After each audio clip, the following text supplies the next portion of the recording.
In your presence I am come, waiting for the kingdom come. In His name I find, in His name I find, in His name I find the peace I seek. In His name I find, in His name I find, in His name I find the joy I seek.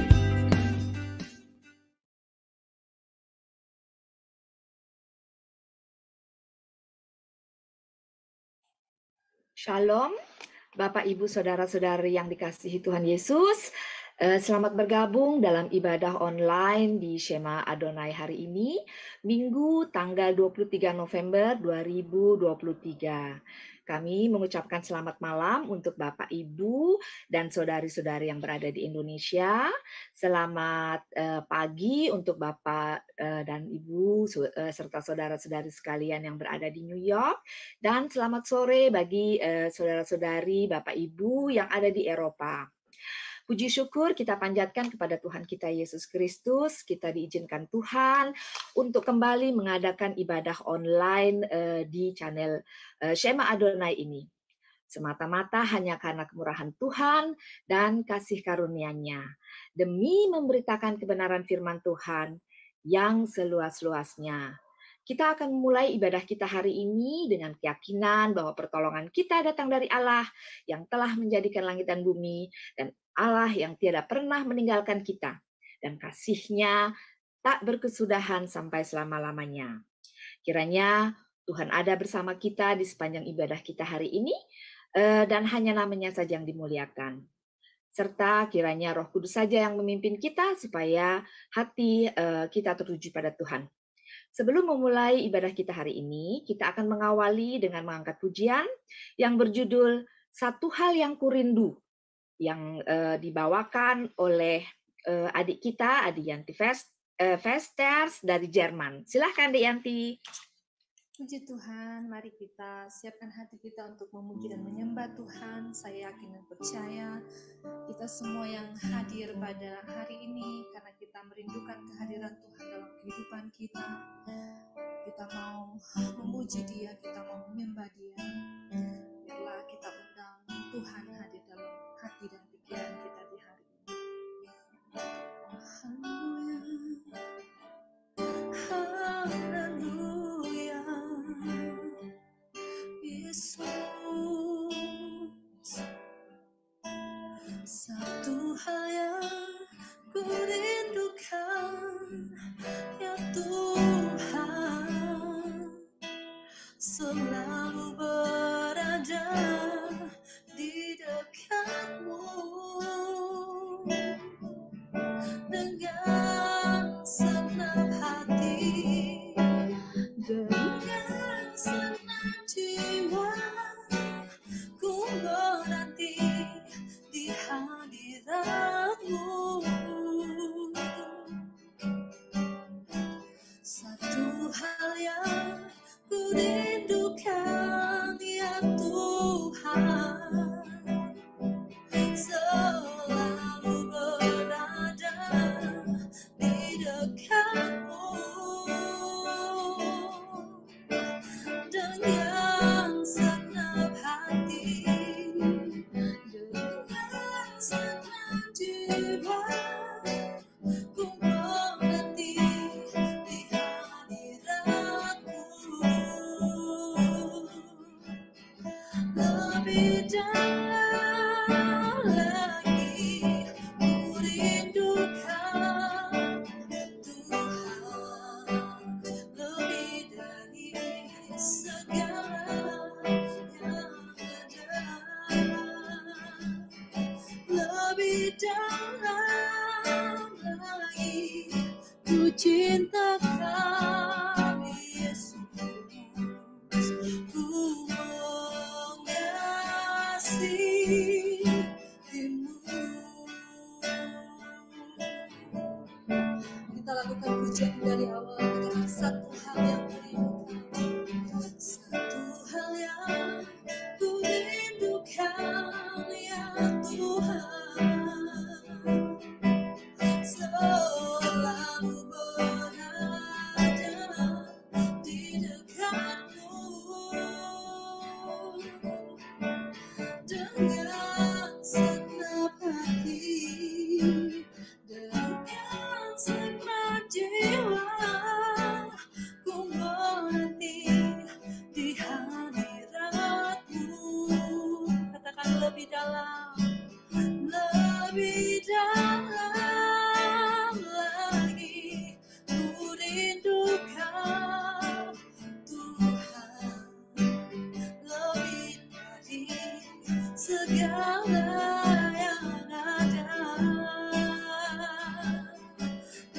lebih dalam lagi.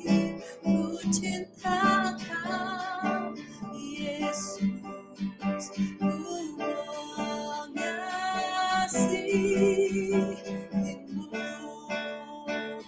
Tuhan, ku mengasihimu.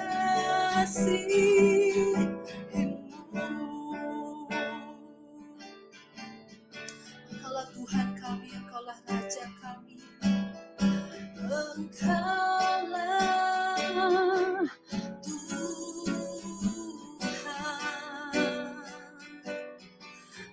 Engkaulah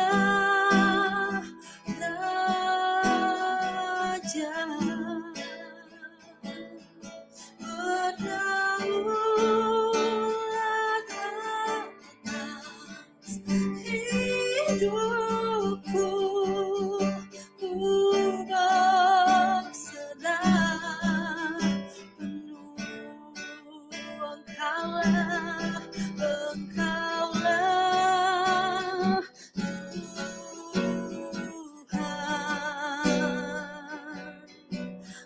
Engkaulah Raja, berdaulat atas hidupku, ku berserah penuh. Berdaulat atas hidupku, ku berserah penuh.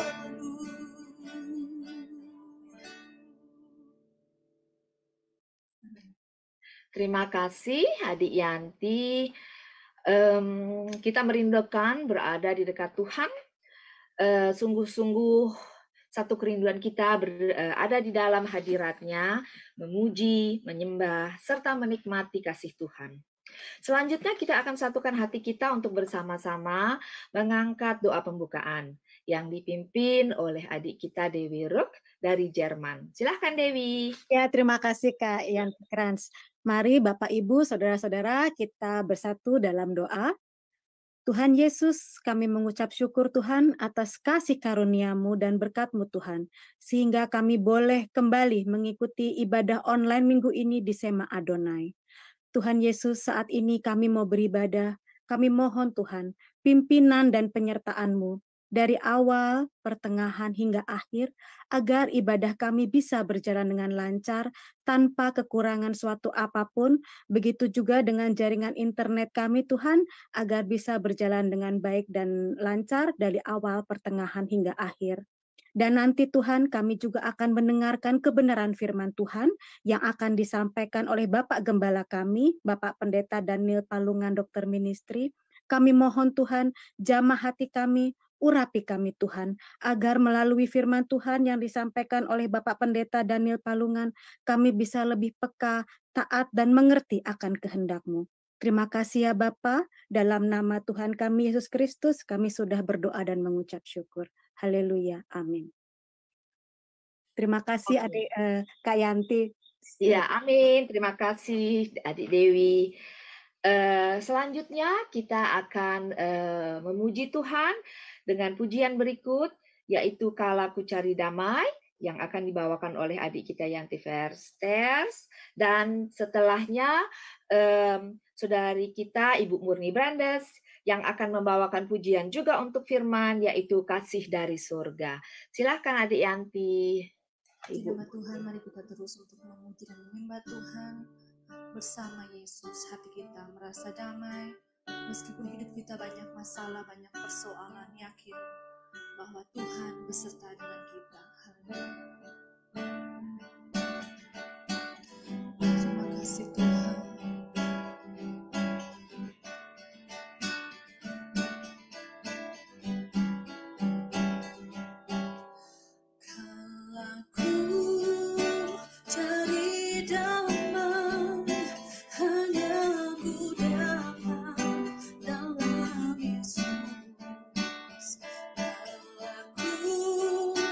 jadi ketenangan hanya ku temui di dalam Yesus.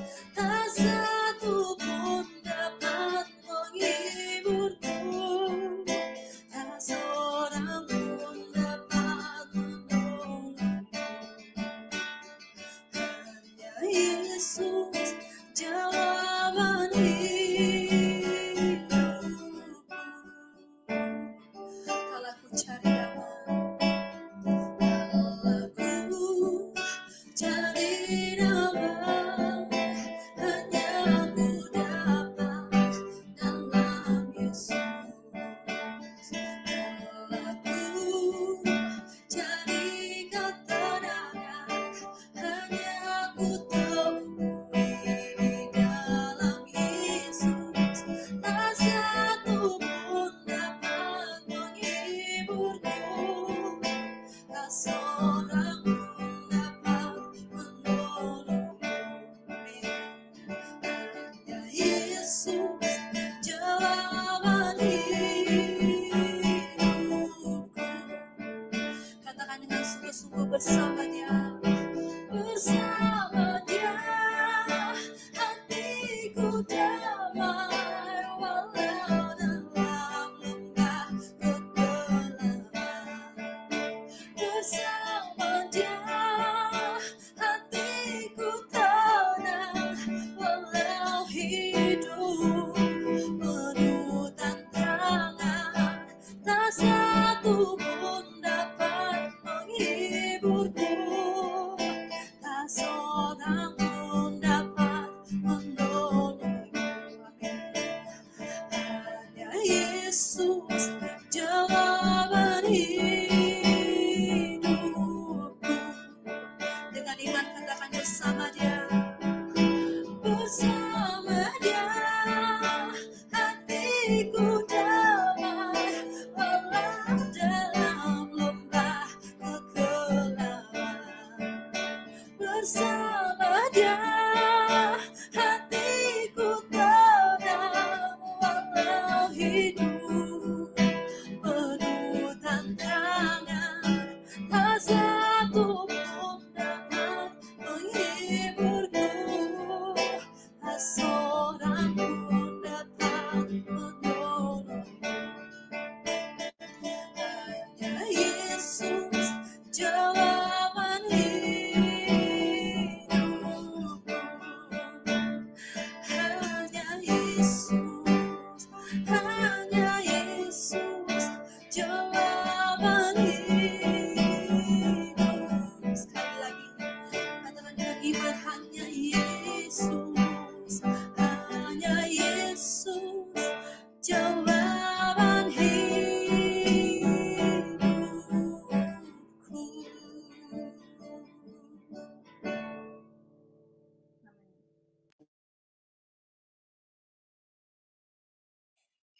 Silahkan Ibu Murni untuk selanjutnya pujian Kasih dari Surga.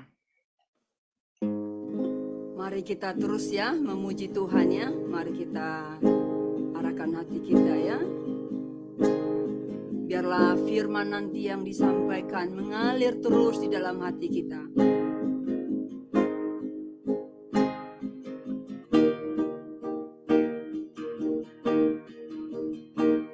Kasih Yesus,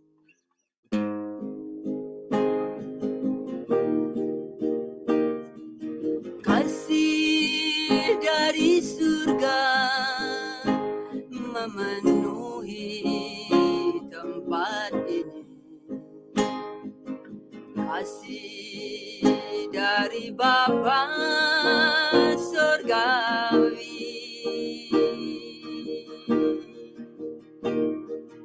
kasih dari Yesus mengalir di hatiku, membuat damai di hatiku.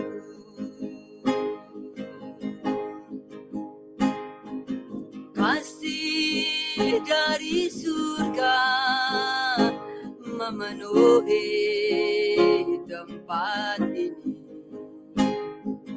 Kasih dari Bapa surgawi,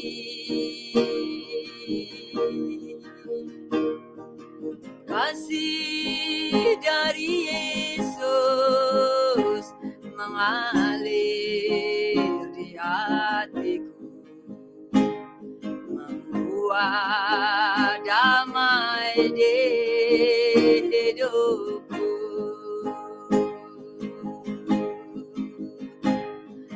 Mengalir kasih dari tempat tinggi, mengalir kasih dari tata Allah Bapa, mengalir, mengalir, mengalir dan mengalir, mengalir, memenuhi hidupku.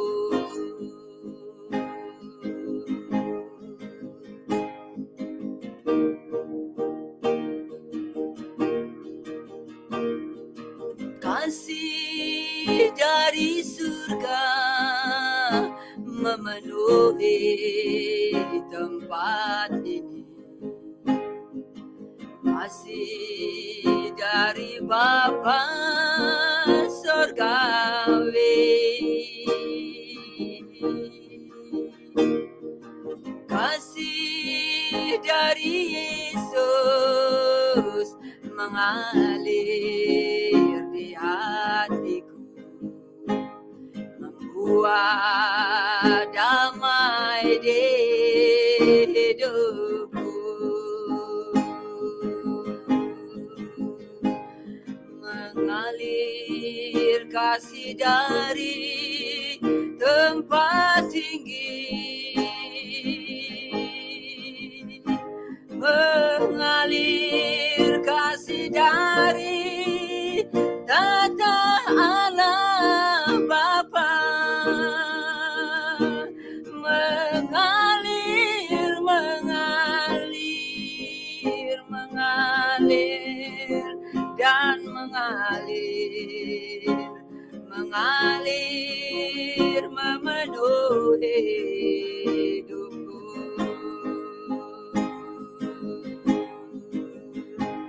Mengalir, mengalir, mengalir dan mengalir, mengalir, memenuhi hidupku.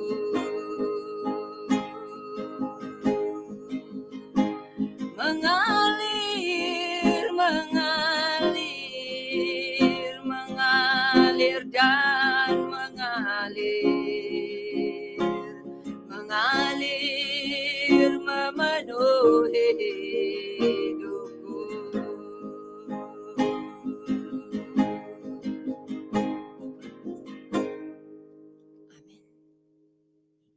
Amin. Terima kasih Adik Yanti dan Kak Murni.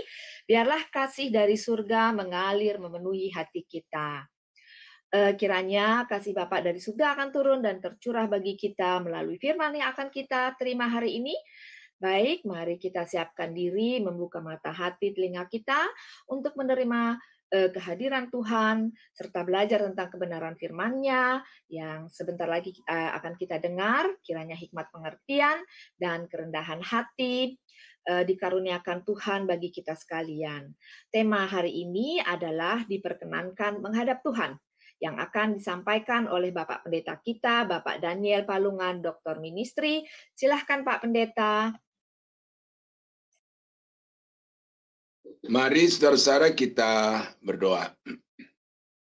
Bapa di surga, terima kasih pada kesempatan saat ini kami ada waktu untuk bersekutu bersama-sama, memuji, menyembah Tuhan. Kami sudah menaikkan puji-pujian kami, ungkapan hati kami, buah bibir kami, sebagai satu pengakuan Tuhan yang kami sembah adalah Tuhan yang penuh kasih kemurahan yang akan selalu menolong kami di dalam segala keberadaan kami.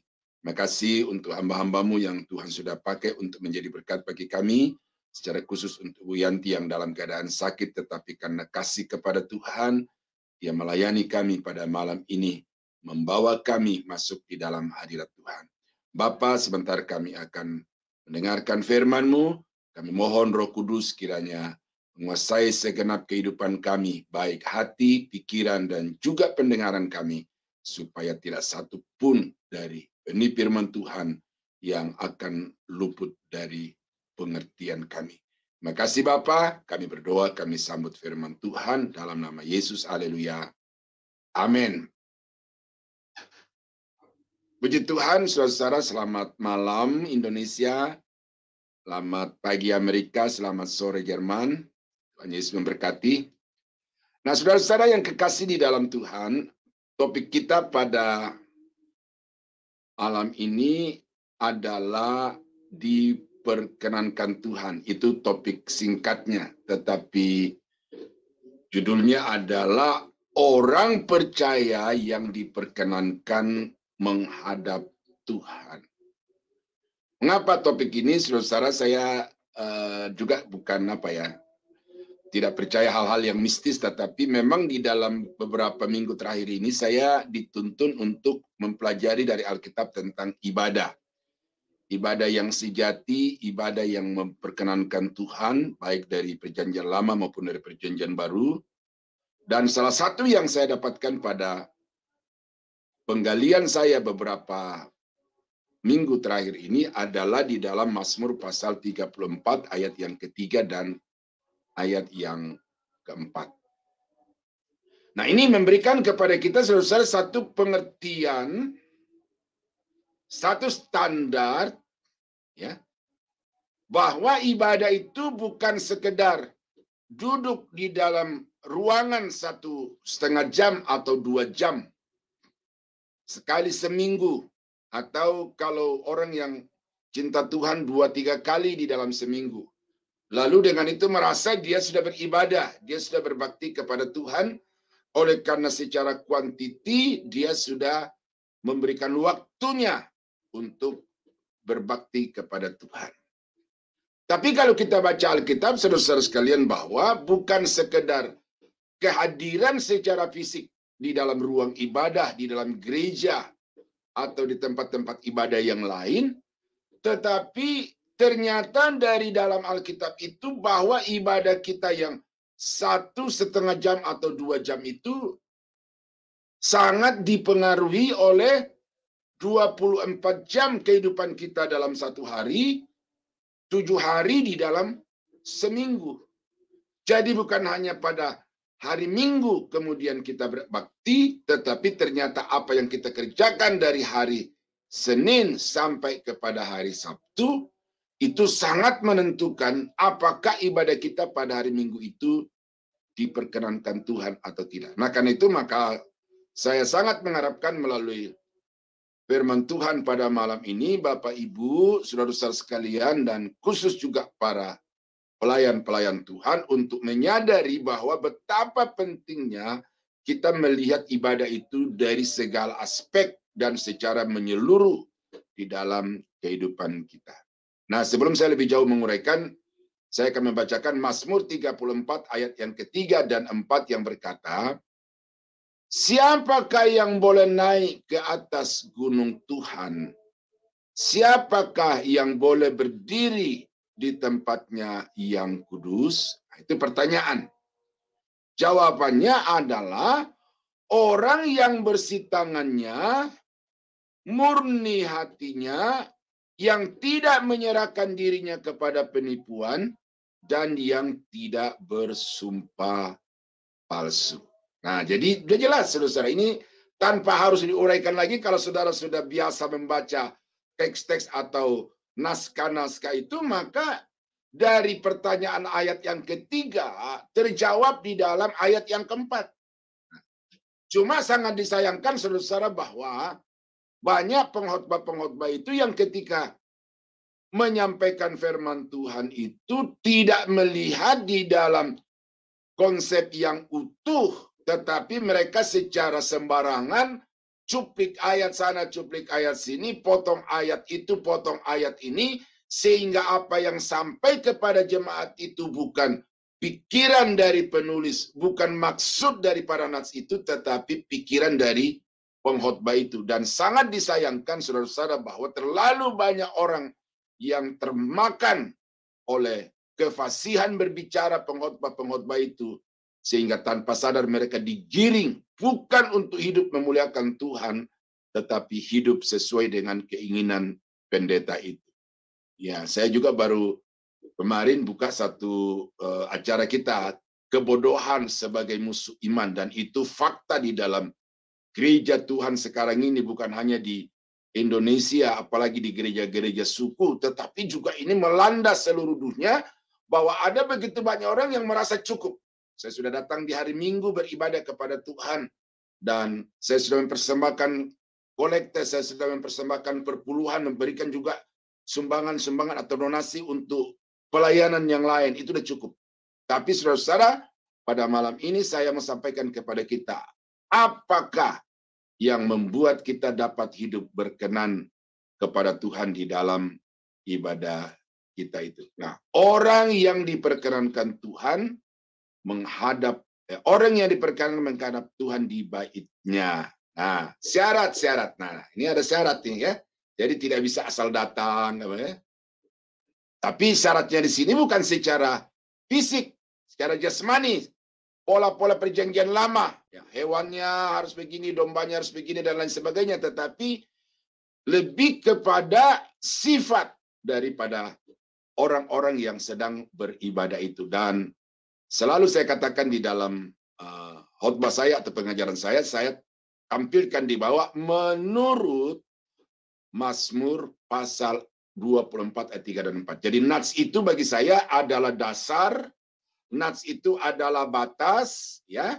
Jadi saya harus bertanggung jawab dengan nats yang saya pilih itu untuk saya uraikan tuntas kepada jemaat, supaya yang sampai kepada jemaat itu bukan pikiran saya sebagai pendeta, sebagai guru, tetapi yang sampai kepada jemaat itu adalah pikiran penulis, sebagaimana yang diilhamkan oleh Roh Kudus di dalam nats yang kita pilih itu. Nah, syarat pertama orang yang diperkenankan untuk menghadap Tuhan di baitnya adalah orang yang bersih tangannya. Itu jelas dikatakan di dalam ayat yang keempat.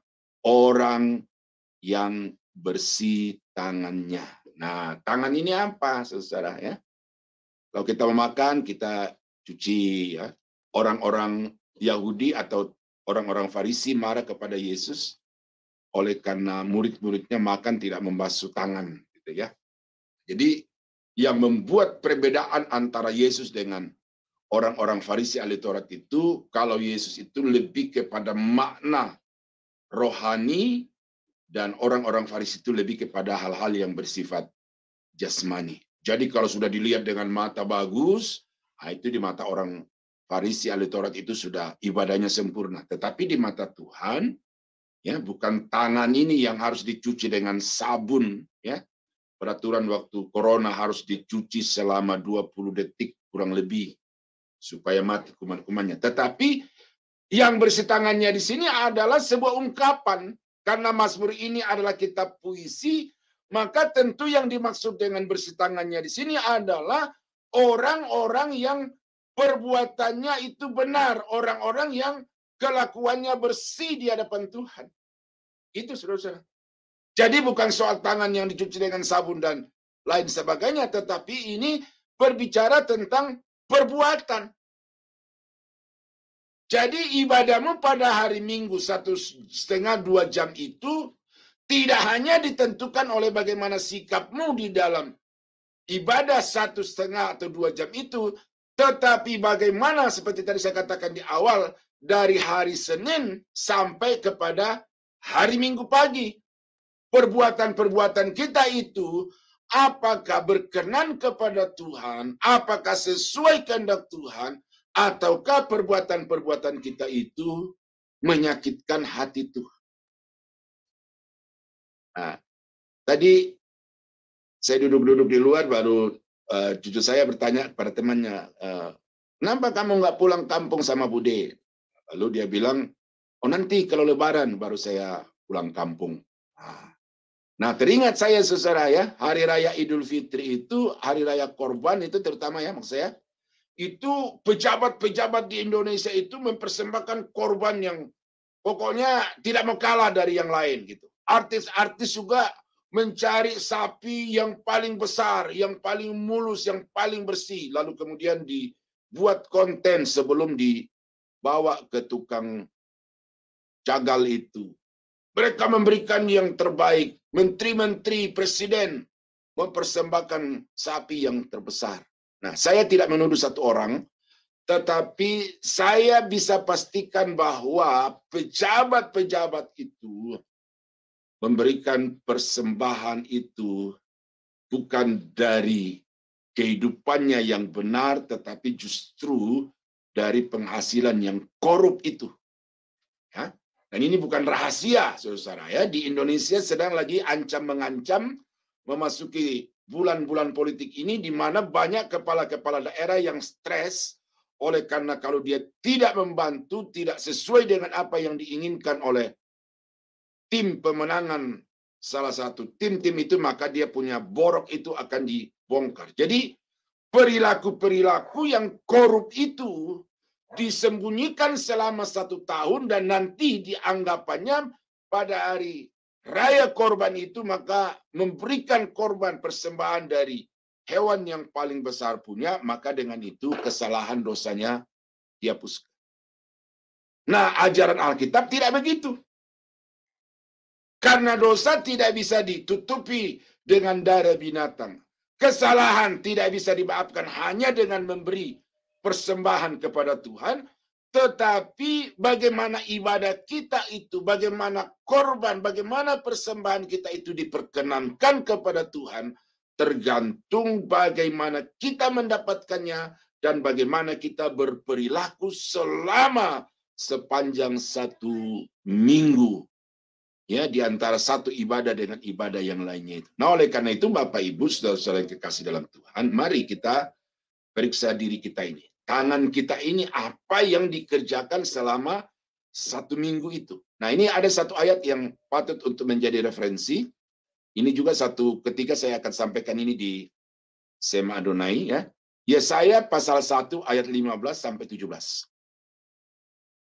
Apabila kamu menadakan tanganmu untuk berdoa, aku akan memalingkan mukaku. Bahkan sekalipun kamu berkali-kali berdoa, aku tidak akan mendengarkannya. Sebab tanganmu penuh dengan darah.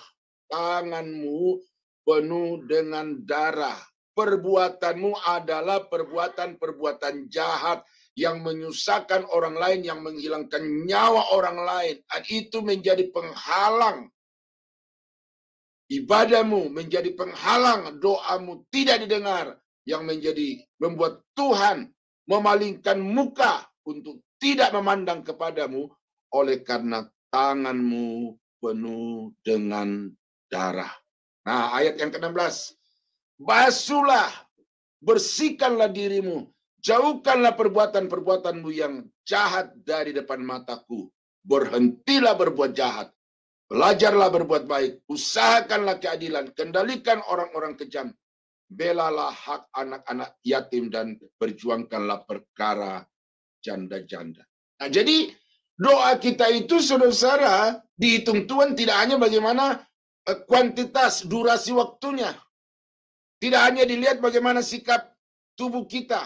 Ya, tidak hanya dilihat dari bagaimana ekspresi kita, yang barangkali kita berdoa bertalu-talu dengan mengucurkan air mata yang mengalir bagaikan sungai. Nah, ini hiperbola lagi ya, air mata mengalir bagaikan sungai. Atau mungkin dengan air mata darah. Berdoa dengan air mata darah. Tuhan sama sekali tidak terpengaruh.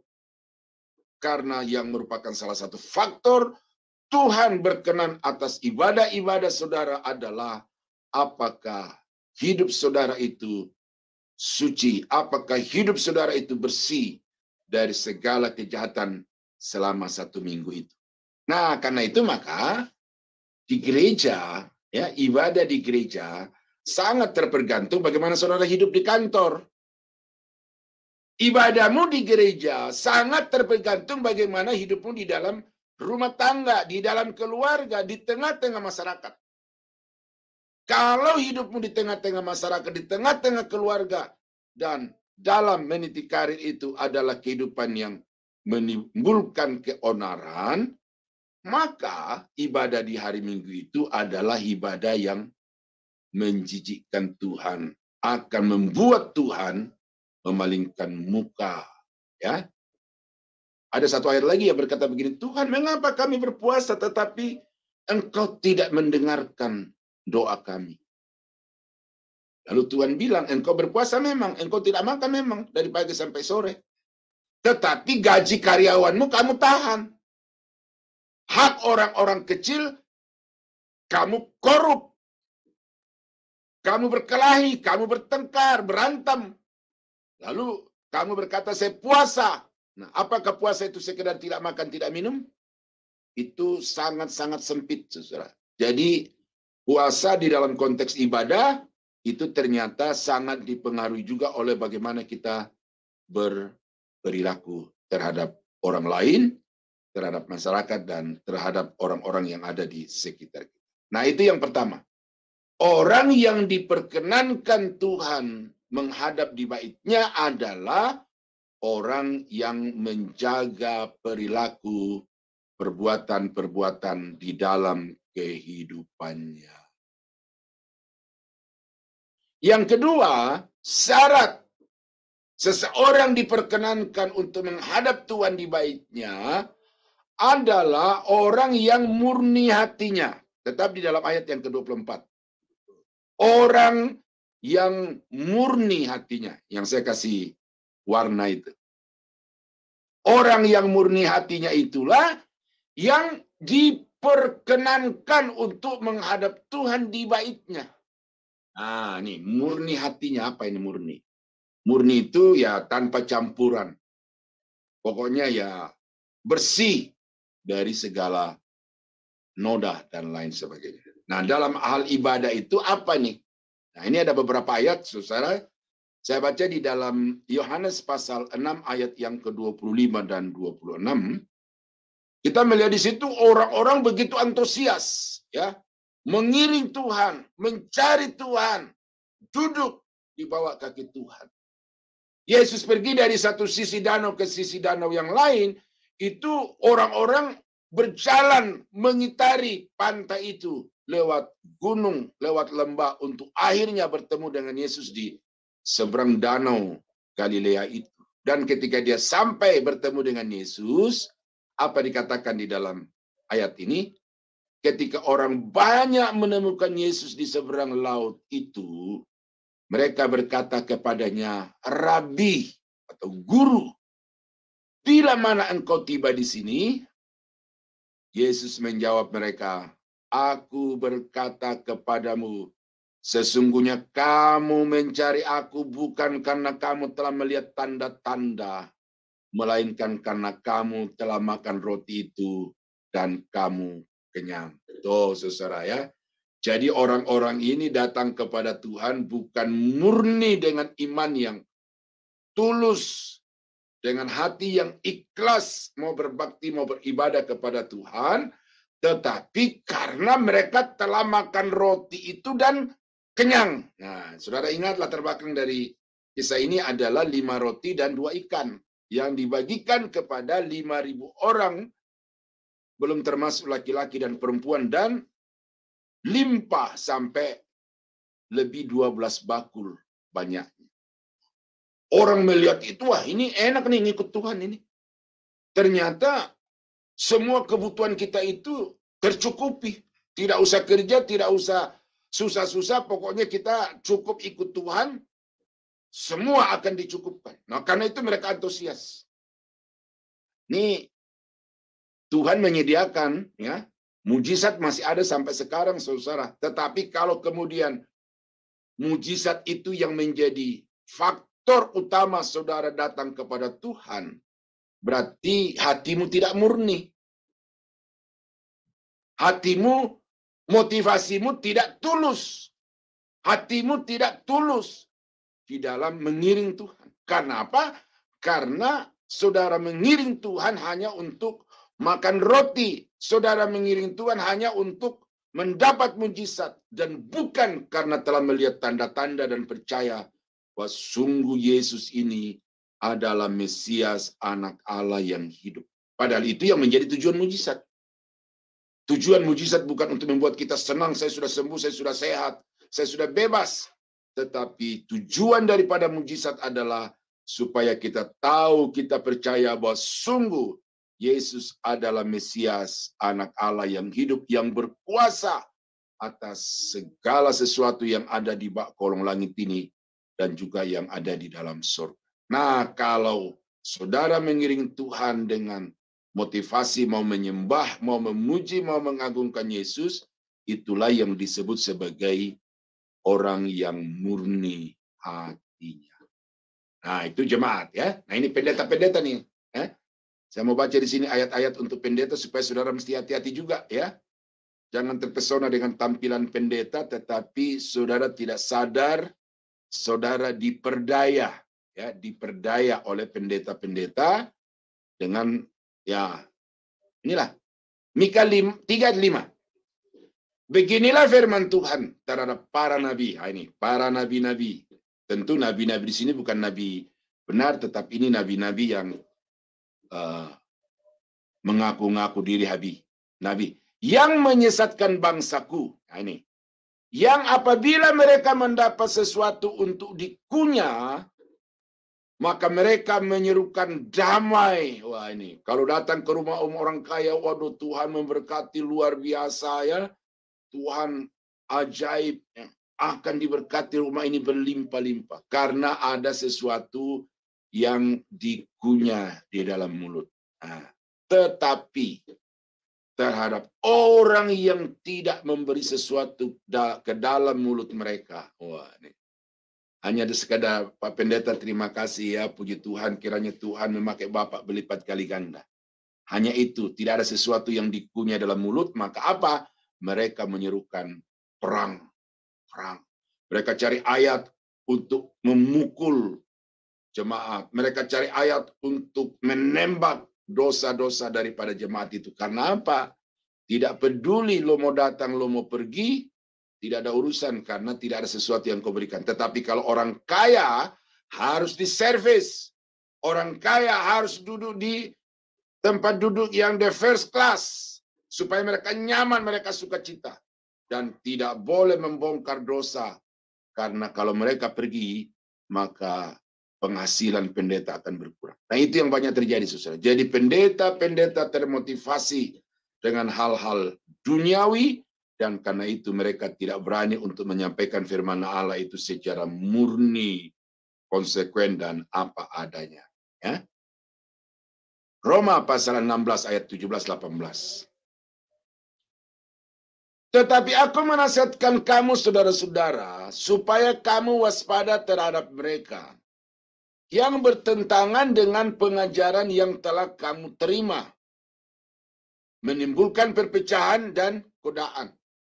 Sebab itu hindarilah mereka. Nah, ini tegas nih. Paulus katakan ini. Pokoknya pendeta-pendeta, guru-guru, rasul-rasul yang pengajarannya itu tidak sesuai dengan Alkitab, ya hindari. Hindari ini. Nah, ayat yang ke-18.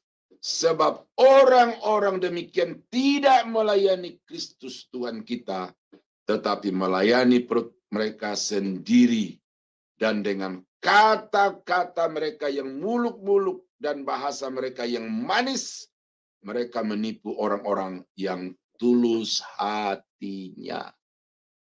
Ya, orang-orang yang tulus hatinya memberi, lalu dengan itu diperdaya oleh banyak pendeta-pendeta yang pintar ngomong, yang pandai meyakinkan, yang memukau saat kita berinteraksi dengan dia, tetapi kata-katanya itu sekedar manis di mulut, tetapi jahat di dalam hati. Nah, ini ayat-ayat yang saya angkat saudara-saudara untuk menunjang apa yang saya katakan apa yang dikatakan oleh pemazmur, ya, orang yang murni hatinya itu di poin kedua dari syarat untuk diperkenankan Tuhan masuk di dalam baitnya itu, ya, jaga hati, ya, jaga motivasi di dalam pelayanan. Ya, saya dalam bulan-bulan ini, saudara ini, ya, mohon didoakan kekuatan karena ya pelayanan bertambah. Tahun depan juga pelayanan akan bertambah lagi. Nah, ini saya berdoa kepada Tuhan supaya saya diberi kekuatan, tetapi juga supaya Tuhan menjaga hati saya agar tidak memanipulasi pelayanan untuk kepentingan diri sendiri. Karena ada banyak orang yang mendirikan gereja, mendirikan pelayanan itu bukan karena mereka terbeban untuk menyampaikan firman, tetapi karena ingin menjadikan pelayanan sebagai satu mata pencaharian untuk mencukupi kebutuhan hidup. Itu rahasia yang terbuka nyata di hadapan Bapak Ibu, dan karena itu minta hikmat dari Tuhan untuk bisa membedakan pendeta A dari pendeta B. Ya, dan parameter dari pendeta-pendeta yang berhasil di Indonesia itu, khususnya di gereja kami itu, adalah kaya. Pendeta semakin kaya dianggap semakin sukses.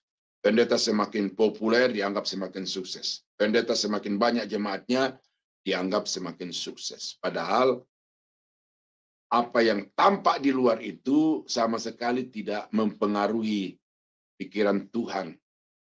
Karena yang ada di dalam itu saja yang menjadi faktor utama perhitungan Tuhan, apakah orang itu layak atau tidak melayani Tuhan.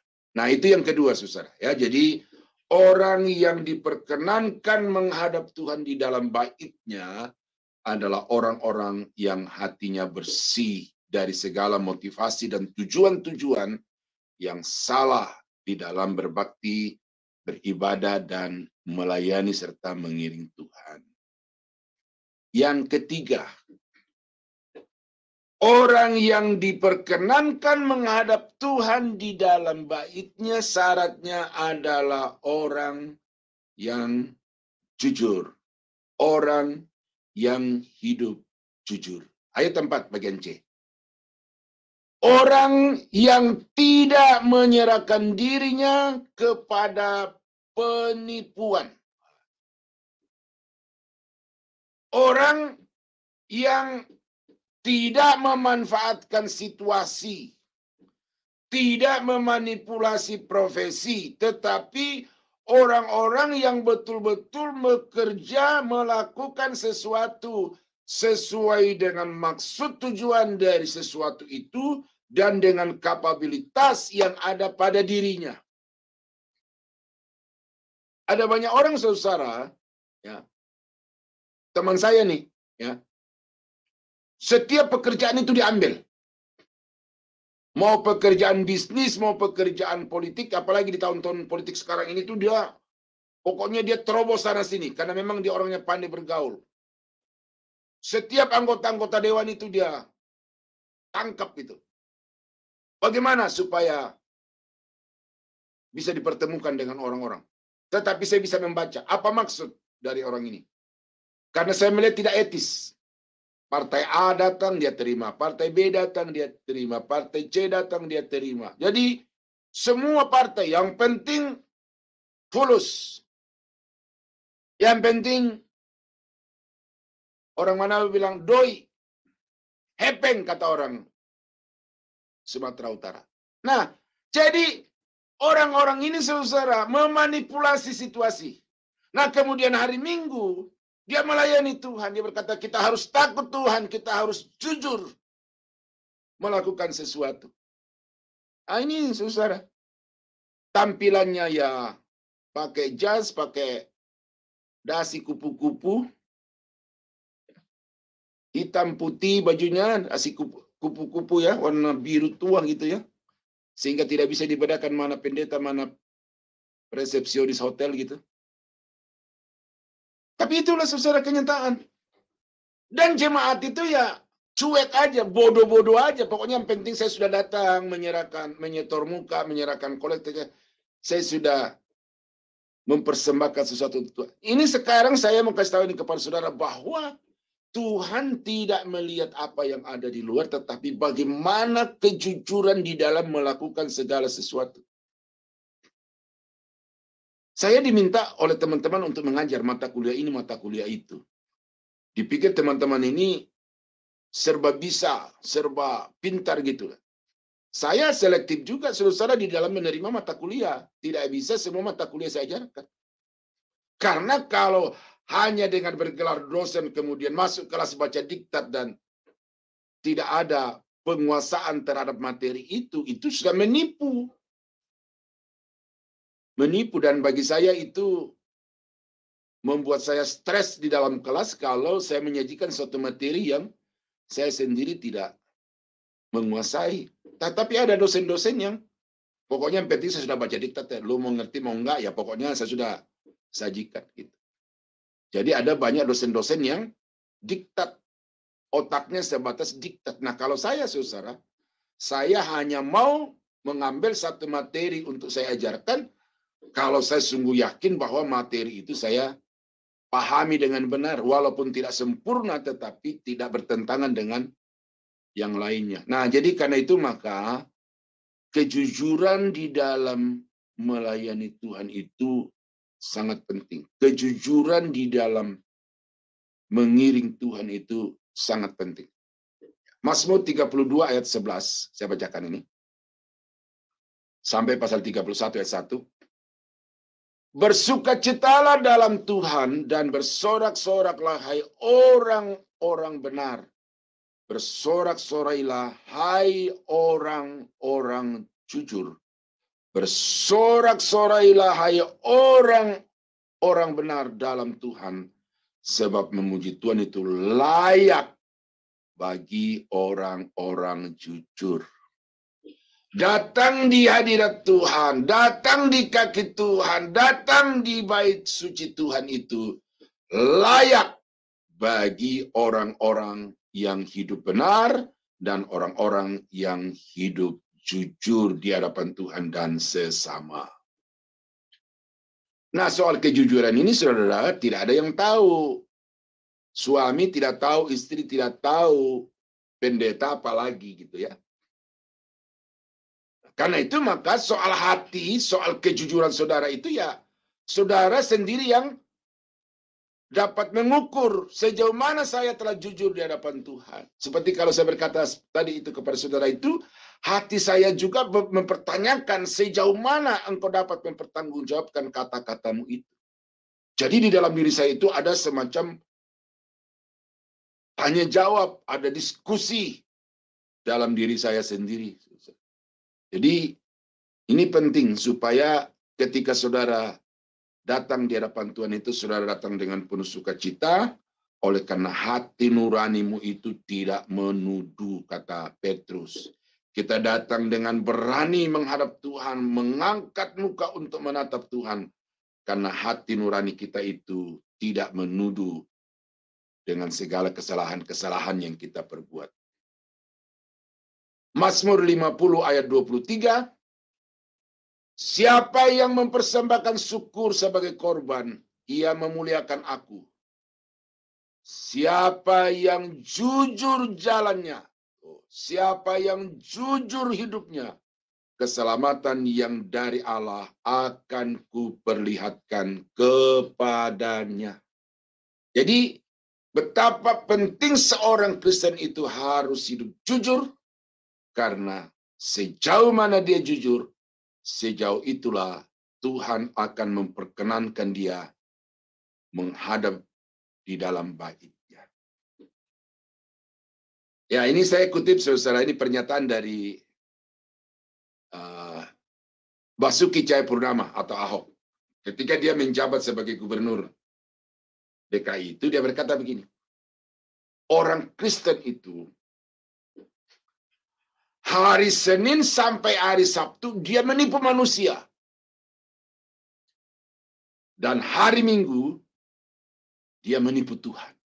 Oh, itu pernyataan Ahok yang mungkin itu semacam pernyataan yang asumsi, tetapi terbukti bahwa orang-orang Kristen yang ada di sekitar gubernur pada waktu itu ditemukan oleh Ahok bahwa orang-orang ini juga memanipulasi jabatan, memanipulasi proyek dan lain sebagainya. Ya, karena itu saya perhatikan ketika dia berdebat dengan pejabat-pejabat mengenai anggaran-anggaran itu, dia bicara dengan tegas dan keras karena ternyata dengan membuat anggaran-anggaran itu merupakan kesempatan untuk memarkup sebuah nilai proyek. Nah, lalu dengan itu, oh ternyata ini orang Kristen ini. Bukan hanya non-Kristen yang berbuat seperti itu, tetapi Kristen. Lalu dia berani mengatakan bahwa orang Kristen hari Senin sampai hari Sabtu, dia menipu manusia, tetapi hari Minggu dia datang menipu Tuhan. Pura-pura sebagai orang suci, orang saleh. Tetapi sesungguhnya dia merancang sesuatu yang buruk, jahat di dalam hati. Nah, Mazmur 140 ayat 14, sungguh orang-orang benar akan memuji namamu. Orang-orang yang jujur akan diam di hadapanmu. Tuh. Jadi Tuhan tidak saja memalingkan muka, mengusir ya, orang-orang yang jahat itu. Tetapi dikatakan dalam Mazmur ayat yang lain itu, mata Tuhan tertuju kepada orang-orang yang jujur itu. Bahkan di sini dikatakan bahwa Tuhan memperkenankan untuk diam di hadapannya. Bacaan kita tadi. Siapakah yang boleh naik ke atas gunung Tuhan? Siapakah yang boleh berdiri di tempatnya yang kudus? Jadi betapa penting di sini untuk kita hidup jujur, karena hanya orang-orang jujur yang bisa berdiri di hadapan Tuhan, hanya orang-orang jujur yang bisa diam di hadapan Tuhan. Nah, ini saudara ya. Saya tidak tahu bagaimana saudara di pekerjaan, di dalam keluarga, terhadap suami istri, terhadap orang tua, tetapi jagalah supaya saudara itu berperilaku jujur.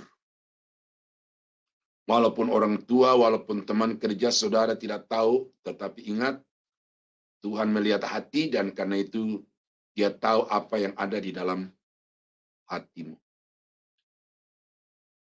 Saudara ingat kisah Ananias dan Safira?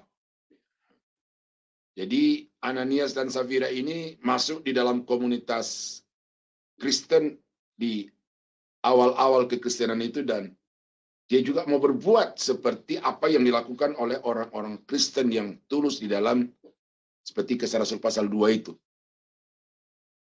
Masuk di pasal 5, dia menjual tanah. Lalu pikirnya ini kan tidak ada yang tahu, hanya kita berdua, harga tanah ini berapa. Ayo mari kita berikan kepada Petrus, rasul-rasul itu sekian, lalu kita katakan itulah semua hasil penjualan tanah kami. Tetapi Tuhan tahu bahwa Ananias dan Safira di sini sedang berdusta, dan karena itu pada hari itu mereka dibinasakan oleh Tuhan. Itu contoh konkret dalam Alkitab, saudara, bahwa orang yang berdusta di hadapan Tuhan itu mendapatkan ganjaran dan tidak diperkenankan untuk menghadap Tuhan di baitnya. Itu yang ketiga. Syarat orang yang diperkenankan menghadap Tuhan di baitnya adalah orang yang hidup jujur. Yang keempat, orang yang berkata benar. Ini ayat yang ke-24. Ya. Pertanyaan 1 di ayat yang ke-23 dari nas kita tadi, itu ada 4 jawaban di ayat yang ke-24. Dan sekarang jawaban yang keempat, bahwa orang yang boleh berdiri di gunung Tuhan adalah orang yang tidak bersumpah palsu. Nah, ini tadi itu bagaimana dia dalam perbuatan tindakan-tindakannya. Kalau sekarang itu bagaimana ketika dia sedang berperkara dengan orang lain atau ketika dia sedang diminta untuk memberikan keterangan baik untuk memperberat atau untuk meringankan beban dari si terdakwa itu, ya, itu kalau di konteks pengadilan. Dan di sini saudara, anak-anak Tuhan itu diminta untuk tidak bersumpah palsu. Ya, ingat ya, saya sendiri sudah berapa kali datang ke kantor polisi itu dan sebelum memberi keterangan itu diminta bersumpah dulu. Sumpah itu berjanji. Jadi ambil Alkitab, taruh tangan di atas Alkitab, lalu kita mengucapkan bahwa saya akan memberi keterangan yang sejujur-jujurnya. Nah, konteks itulah yang diambil oleh pemazmur. Bahwa orang yang boleh menghadap Tuhan di dalam baitnya adalah orang yang tidak bersumpah palsu, tetapi orang yang menyatakan kebenaran sebagaimana kebenaran itu apapun resikonya. Ini penting, ya. Karena di Indonesia banyak sekali ya saya temukan itu saksi-saksi palsu. Masih ingat saya ketika persidangan hasil pemilu yang dianggap oleh orang-orang yang kalah itu sebagai dibohongi, dicurangi. Lalu pengacara-pengacara dari partai-partai itu memanggil orang-orang yang ternyata kemudian memberikan keterangan-keterangan palsu. Tidak berkata sebagaimana yang seharusnya, tetapi dia mempertaruhkan kehidupannya, reputasi hidupnya hanya demi jumlah tertentu. Nah, ini yang diminta oleh Tuhan, bahwa syarat untuk saudara bisa berdiri di atas gunung Tuhan dan hadir di dalam baitnya itu adalah saudara harus berkata jujur. Mazmur 15 ayat 1 dan 4.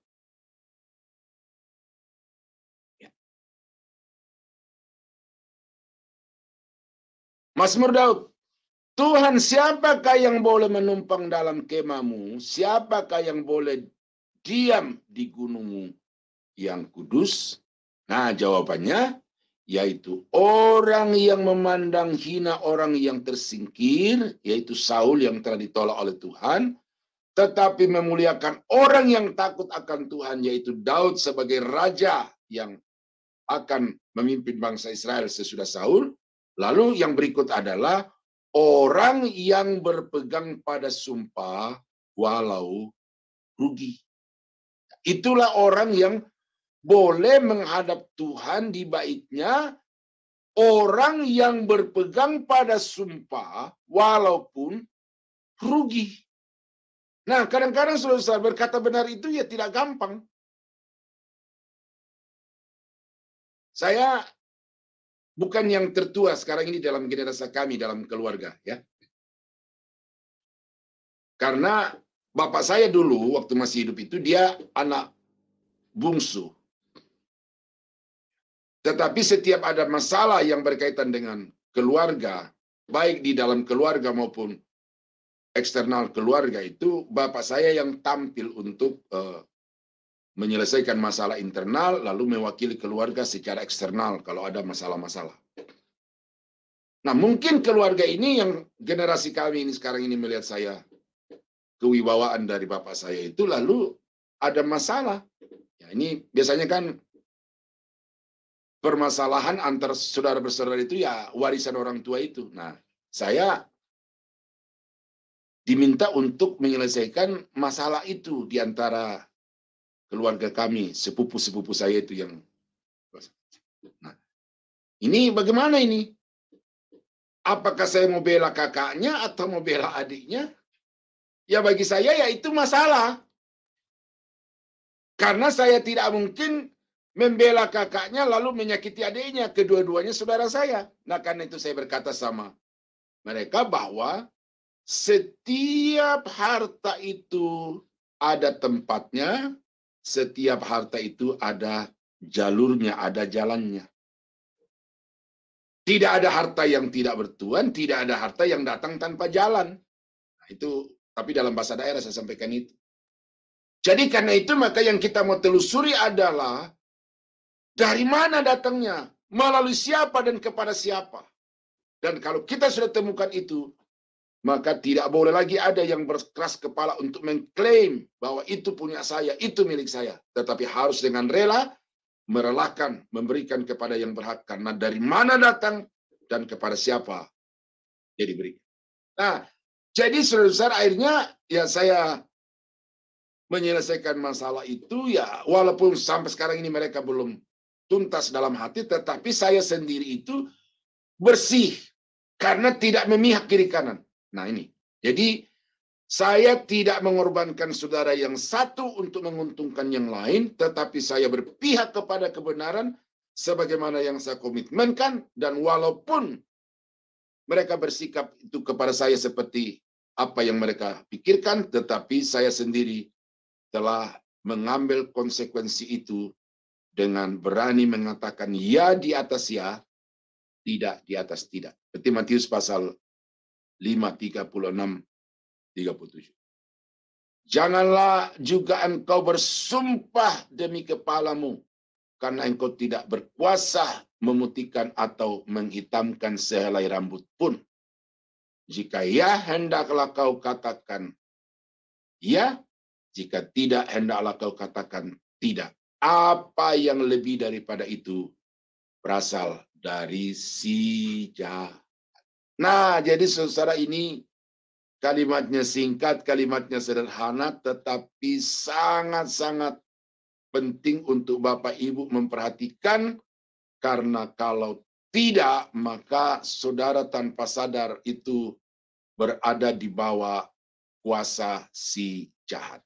Nah, orang-orang yang tidak berkata sebagaimana yang seharusnya dia berkata, maka orang itu tidak layak untuk menghadap Tuhan di baitnya yang kudus, di gunungnya yang suci. Nah, jadi ini tentu saudara kita minta hikmat kepada Tuhan. Ya, sebagaimana Salomo berkata, Tuhan berikanlah kepadaku hati yang paham untuk menimbang antara yang salah dan benar. Sebab siapakah yang sanggup untuk menghakimi umatmu yang begitu besar ini?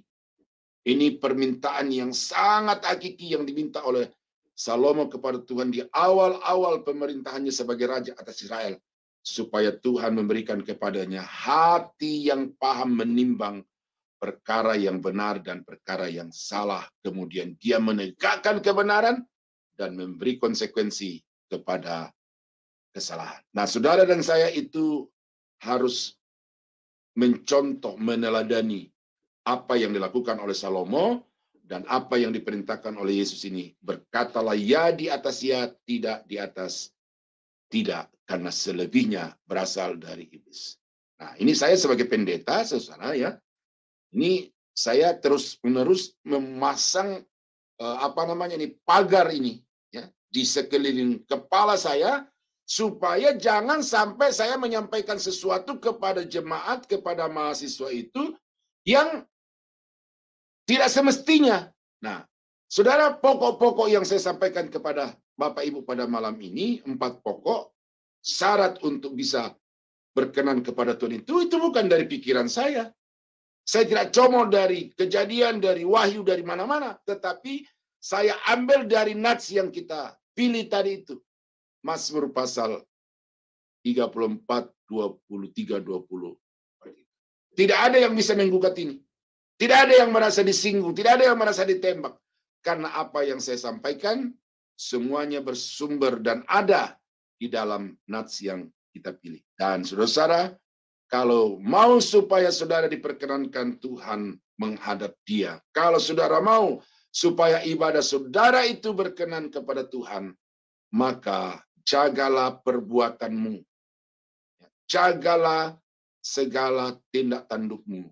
Karena segala sesuatu yang saudara kerjakan, itu mempengaruhi hubungan saudara dengan Tuhan. Jaga hatimu. Jangan sampai di dalam hatimu itu ada maksud-maksud yang terselubung. Yang mungkin saudara berkata orang lain tidak tahu. Tidak ada yang tahu. Tetapi ingat, Tuhan tahu karena Dia mengetahui dalamnya hati seseorang. Dan yang ketiga adalah, jadilah orang yang jujur. Ya, bertindak jujur. Melakukan sesuatu secara jujur terhadap sesama. Memperlakukan semua orang secara jujur.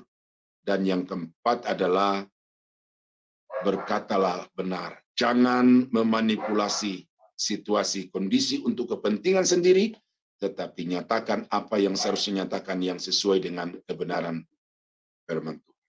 Nah, ini jelas firman Tuhan ini sederhana tetapi tegas, dan karena itu siapa yang boleh naik ke atas gunung Tuhan?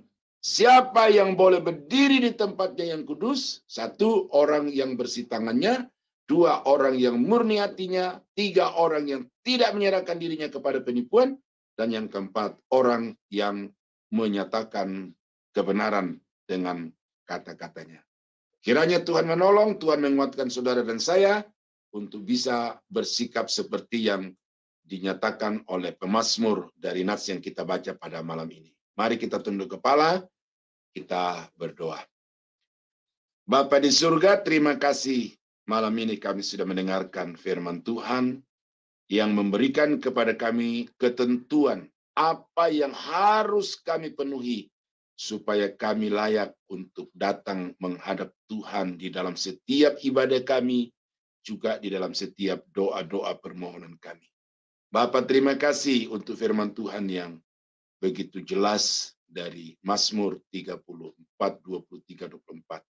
Dari nats yang pendek ini, kami tahu betapa jelas tegas Tuhan memberikan kepada kami syarat mutlak untuk kami dapat hidup diperkenankan Tuhan. Hamba-Mu akan berhenti berbicara, Bapa, tetapi kiranya Roh Kudus terus berbicara bagi kami, supaya dimanapun kami berada, apapun yang kami kerjakan, profesi ataupun juga tugas tanggung jawab kami kerjakan sebagaimana yang dikehendaki Tuhan, sehingga pada saat kami membutuhkan Tuhan, maka Tuhan ada untuk memberikan pertolongan, kelepasan, dan kemenangan bagi kami. Bateraikan firman-Mu dalam hati kami dengan Roh-Mu, dan dengan demikian kami akan selalu hidup menyenangkan hati Tuhan. Dalam nama Yesus kami berdoa mengucap syukur. Haleluya. Amin. Saya kembalikan kepada Ibu Yanti. Tuhan Yesus berkati. Amin, amin. Terima kasih Bapak Pendeta untuk kebenaran firman Tuhan yang boleh kita dengar hari ini. Mari kita menjaga tangan kita, bersih tangan kita dari segala aspek kehidupan kita sehari-hari, dalam aspek kehidupan kita sehari-hari.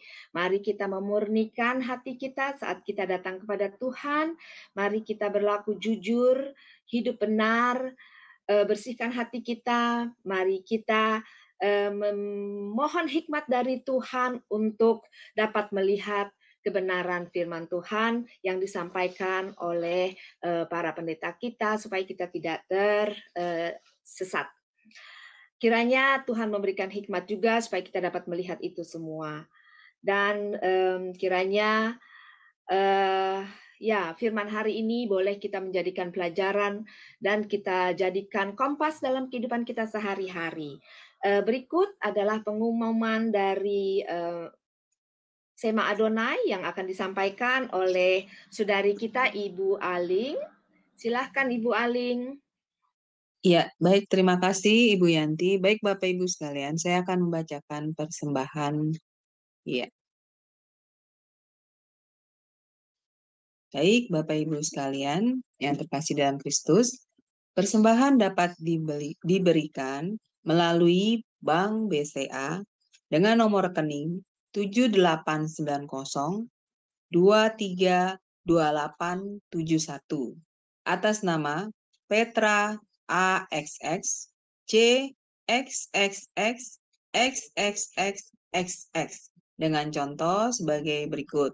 Beri kode angka 7 di akhir nominal. Contoh 20.000 menjadi 20007. Selanjutnya, renungan pagi akan selalu ada di Sema Adonai ya Bapak Ibu, setiap hari dari Senin sampai Sabtu.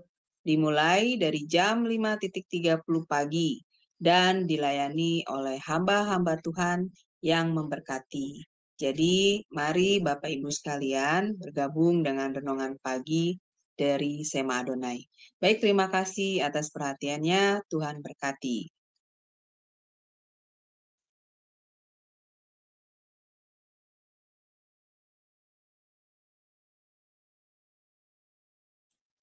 Tolong mix-nya dibuka, Adik ya. Mute-nya dibantu. Ya, maaf. Ya, terima kasih Ibu Aling untuk pengumumannya. Berikut kita akan mengangkat doa syafaat, ucapan syukur untuk firman Tuhan yang baru saja kita terima. Juga doa untuk Shema Adonai dan gereja-gereja Tuhan di seluruh dunia, serta doa untuk pemerintah Indonesia yang akan dipimpin oleh saudari kita Ibu Kinar. Silahkan Ibu Kinar. Baiklah, mari kita bersama-sama naikkan doa syafaat kita. Bapa kami yang di surga, kami mengucap syukur pada malam hari ini kami boleh beribadah melalui online lewat Zoom Sema Adonai. Kami bersyukur bahwa pada malam hari ini kami boleh menerima firman-Mu yang telah disampaikan oleh Bapak Pendeta Dr. Daniel Palungan melalui Mazmur 34 ayat 20 hingga 24. Tuhan, sungguh kami merasakan berkat yang luar biasa melalui firman ini. Kami diingatkan untuk hidup yang berkenan di hadapan-Mu. Ada 4 hal yang kiranya itu boleh kami terapkan di dalam kehidupan kami sehari-hari, sehingga kami boleh berkenan di hadapan-Mu. Kami boleh hidup bersih, tangan kami. Kami selalu menjaga kemurnian hati kami. Kami boleh hidup jujur,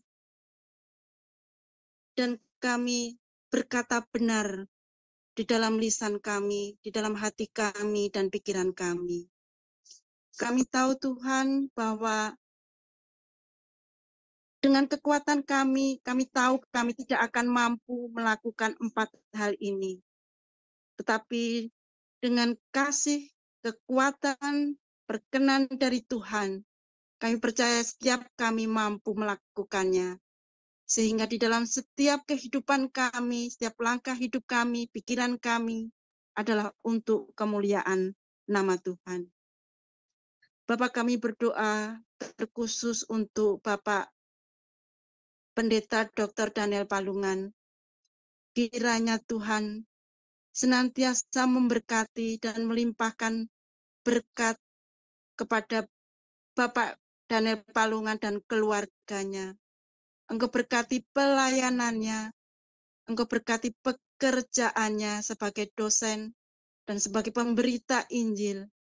Kiranya Tuhan semakin Tuhan pakai beliau untuk penyebaran kebenaran Injil-Mu, sehingga melalui apa yang disampaikan oleh Bapak Dr. Daniel Palungan, banyak orang semakin mengenal kebenaran firman-Mu, dan semakin banyak orang yang datang kepadamu dan menerima Engkau sebagai Tuhan dan Juru Selamat kami. Biarlah nama-Mu yang senantiasa dipuji dan dimuliakan. Engkau yang semakin besar, semakin ditinggikan oleh setiap insan. Dan biarlah setiap dari kami semakin rendah hati dan hanya berfokus untuk pekerjaan dan kemuliaan-Mu saja. Bapa, kami berdoa juga untuk Sema Adonai. Kami bersyukur Tuhan pakai Sema Adonai hingga hari ini Dan kami percaya Tuhan akan senantiasa pimpin dan berkati Sema Adonai ini untuk semakin menjadi channel Zoom yang memberkati banyak orang. Melalui Sema Adonai ini, banyak orang semakin mengenal kebenaran-Mu, semakin banyak orang belajar, datang, mengenal Engkau. Dan Tuhan berkati para operator, moderator, para pengajar, para pendeta, para apologet yang tergabung di dalam Sema Adonai ini. Engkau berkati mereka satu persatu, baik pekerjaan mereka, pelayanan mereka, dan juga keluarga mereka. Engkau senantiasa berikan kelancaran, kesehatan, dan berkat yang melimpah kepada mereka. Tuhan, kami berdoa untuk internet, jaringan, dan juga alat-alat yang dipakai oleh Sema Adonai ini. Tuhan berkati dan Tuhan pakai sehingga melalui internet yang lancar dan alat-alat yang bagus semakin mendukung pelayanan Sema Adonai dalam mewartakan kebenaran Injil-Mu. Kami juga berdoa untuk setiap donatur yang tergerak hatinya, yang selama ini sudah memberikan untuk Sema Adonai ini. Engkau berkati mereka satu persatu dan Engkau berikan kelimpahan rezeki kepada mereka. Tuhan, kami juga berdoa untuk gereja-gereja-Mu yang ada di seluruh dunia. Kiranya Engkau senantiasa berkati gereja-Mu ini, dan biarlah melalui gereja-Mu ini, setiap orang boleh semakin dekat kepadamu dan melekat kepadamu. Dan biarlah gereja-gereja-Mu ini Tuhan pakai untuk mewartakan kebenaran-Mu. Dan kiranya Tuhan sendiri yang jaga, agar gereja-gereja ini benar-benar memberitakan kebenaran firman-Mu. Mereka senantiasa kembali kepada Alkitab dan bukan kepada pikiran atau asumsi mereka sendiri. Bapa, kami berdoa untuk pemerintah bangsa dan negara Indonesia. Engkau berkati Bapak Presiden dan Wakil Presiden. Engkau berkati para menteri, Engkau berkati para gubernur, bupati, camat, kepala desa. Engkau berkati para wakil rakyat yang duduk di DPR RI maupun yang ada di DPRD tingkat 1, DPRD tingkat 2. Kiranya Engkau memberikan hikmat marifat kepada mereka. Engkau berikan roh yang takut dan tunduk kepadamu, sehingga setiap kebijakan yang diambil oleh para pemangku kebijakan ini adalah sesuai dengan kehendak-Mu, adalah menjalankan apa yang menjadi pikiran Tuhan. Dan kami percaya Tuhan berkuasa dan berdaulat penuh memakai mereka untuk menyatakan kebesaran Tuhan dan kebenaran Tuhan. Bapa, kami berdoa untuk pemilu yang akan kami hadapi pada Februari 2024 ini. Kiranya Tuhan memakai pemilu ini untuk memilih, menetapkan pemimpin yang terbaik yang telah Tuhan pilih dan pakai untuk bangsa dan negara kami. Sehingga melalui pemimpin-pemimpin yang telah Tuhan tetapkan nanti, bangsa kami menjadi semakin besar, semakin takut akan Engkau, dan biarlah setiap kebijakan yang diambil adalah untuk kemuliaan Tuhan.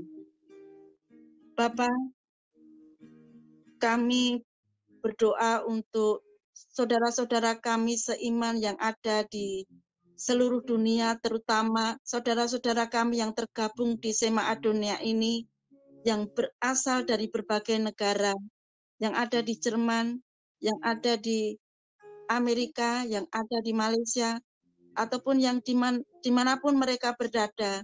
Kiranya Tuhan berkati, Engkau berikan kelancaran, kesehatan kepada saudara-saudara kami ini, sehingga dimanapun saudara-saudara kami berada, senantiasa memuliakan nama-Mu dan mewujud nyatakan firman yang telah kami dengar di dalam kehidupan kami sehari-hari. Tuhan, kami menyerahkan doa syafaat kami ini di dalam nama Tuhan kami Yesus Kristus, Juru Selamat kami yang hidup. Haleluya, amin.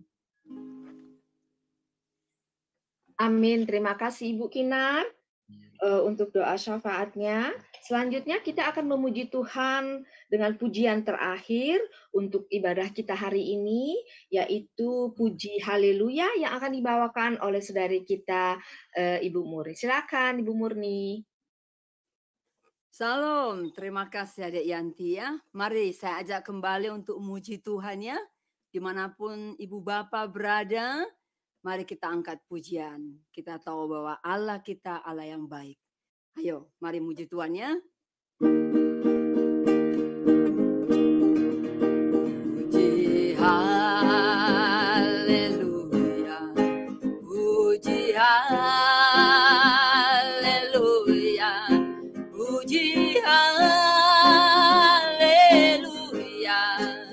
agungkan namanya.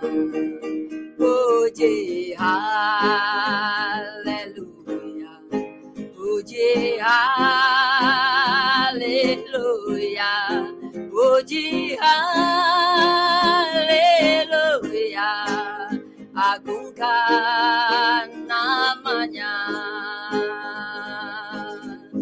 Mari mansurkan dan puji namanya. Yesus penuntun hidup yang teguh, yang bebaskan kita dari segala dosa. Terpuji namanya selama-lamanya. Puji haleluya, puji haleluya, puji haleluya, masyhurkan Rajamu. Puji haleluya, puji haleluya, puji haleluya, masyhurkan Rajamu. Yesus kan datang dalam kemuliaan, menyambut kita yang diselamatkan. Kita akan bahagia bersama di surga. Puji Yesus selama-lamanya. Puji haleluya, puji haleluya, puji haleluya, masyhurkan Rajamu. Puji haleluya, puji haleluya, puji haleluya, agungkan namanya. Mari masyhurkan dan puji namanya. Yesus penuntun hidup yang teguh, yang bebaskan kita dari segala dosa. Terpuji namanya selama-lamanya. Puji haleluya, puji haleluya, puji haleluya, masyurkan rajamu. Puji haleluya, puji haleluya, puji haleluya, masyurkan rajamu. Yesus kan datang dalam kemuliaan, menyambut kita yang diselamatkan. Kita kan bahagia bersama di surga, memuji Yesus selama-lamanya. Puji haleluya, puji haleluya, puji haleluya, masyurkan rajamu. Puji haleluya, puji haleluya, puji haleluya, masyurkan rajamu. Puji haleluya, puji haleluya, puji haleluya, masyurkan rajamu. Puji haleluya, puji haleluya, puji haleluya, agungkan rajamu.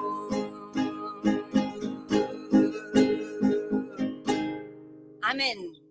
Amin, haleluya, puji Tuhan. Terima kasih Ibu Murni. Sungguh-sungguh bersuka cita kita hari Minggu ini di dalam ibadah kita. Terima kasih banyak kepada saudara-saudara kita yang turut ambil bagian dalam ibadah kita hari ini, sehingga dapat terlaksana dan berjalan dengan baik. Puji Tuhan. Terima kasih Pak Frans, Pak Agus, Ibu Mundi yang bekerja di balik layar. Juga terima kasih kepada teman-teman semua yang sudah ikut ambil bagian dalam pelayanan ini.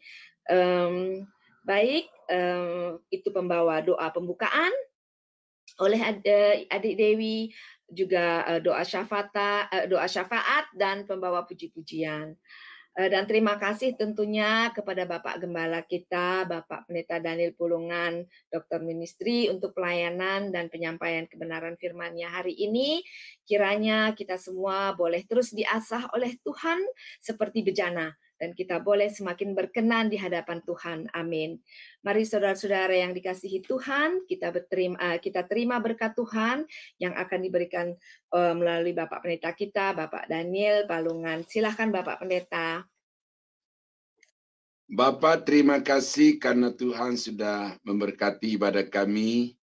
Kami semua dilawat dan dikuatkan, diarahkan oleh Tuhan melalui firman-Mu pada malam ini. Terima kasih untuk pemeliharaan Tuhan atas jaringan dan juga device kami masing-masing, sehingga ibadah kami pada malam ini tidak mengalami gangguan apapun. Dan Bapa, sebentar kami akan kembali ke aktivitas kami. Selanjutnya, Tuhan tolong supaya apapun yang kami kerjakan berhasil, dan dengan itu membuat kami semakin bergairah untuk bersekutu, memuji, dan menyembah Tuhan. Sepanjang satu minggu yang ada di hadapan kami, hari demi hari kami mohon Tuhan selalu menuntun dan memberkati sehingga di dalam segala tugas dan tanggung jawab kami dapat melakukan semua secara terbaik dan memberikan kepuasan kepada orang-orang yang kami layani dan juga menjadi kesukaan bagi Tuhan. Terima kasih Bapa, kami berdoa, kami akhiri ibadah kami pada malam ini di dalam nama Yesus Tuhan dan Juru Selamat kami. Saudara-saudara sidang jemaat yang dikasihi Tuhan, kiranya anugerah dari Allah Bapa di dalam surga, damai sejahtera dari Tuhan kita Yesus Kristus, serta persekutuan kuat kuasa Roh Kudus, kiranya menyertai kita sekalian dari sekarang sampai selama-lamanya. Di dalam nama Yesus, kami akhiri ibadah kami pada malam ini. Haleluya. Amin.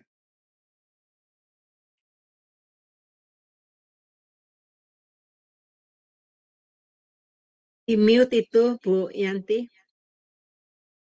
Ya. Ya, terima kasih Bapak Pendeta.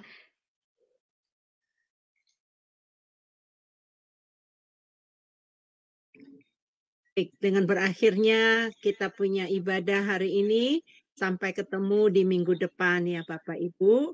Kita di jam yang sama kita bertemu kembali. Dipersilakan operator.